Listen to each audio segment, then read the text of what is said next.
We have learned about the history of colonization in Canada and the unmitigated impact it had on Indigenous people. But how is the health of Indigenous people now? How are they doing in these contemporary times?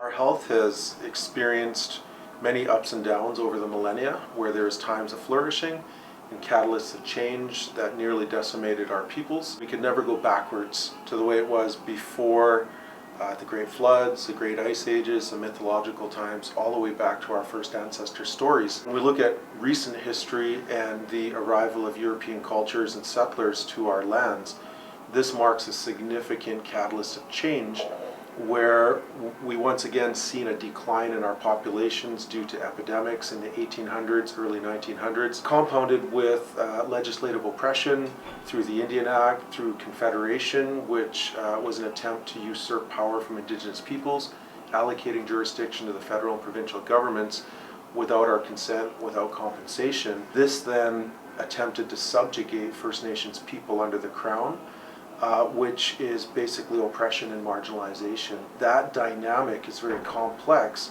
and has many implications on alienation of our traditional economy, our traditional sustenance, our traditional connections to one another as family, and our kinship ties has been severed through residential schools, through the Indian Act, not being citizens in our own land until around 1960.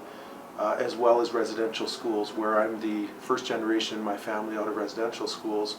It was illegal at one time for us to practice our culture in Canada, which was very oppressive. The mental health that stems from complex trauma, as well as our physical well-being from not eating our traditional foods, moving into sedentary life on reserves where we're confined to the small pittance of reserves allocated by the federal government.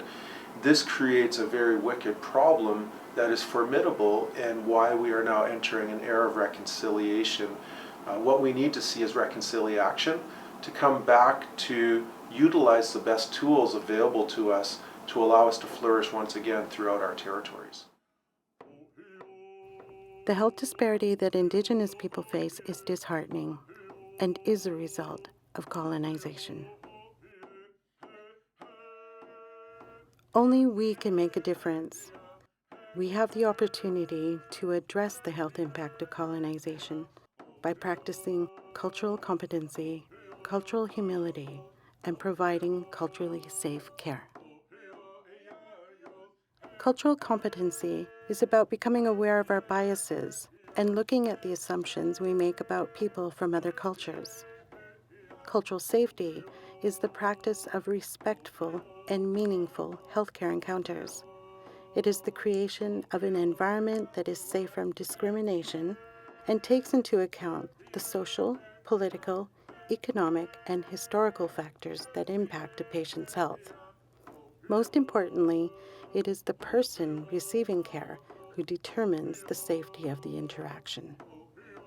We can achieve cultural safety through the essential process of cultural humility.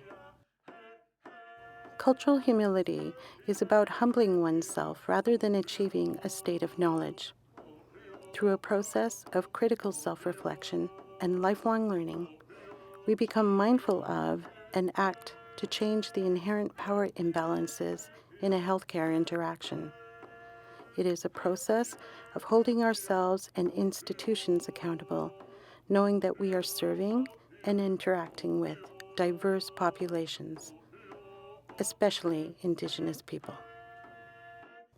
As Indigenous people, we have lived in harmony with nature and each other for a millennia.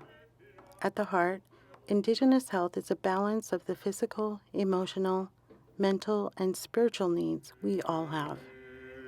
We are moving back to our original way of life, returning to our traditional healing practices.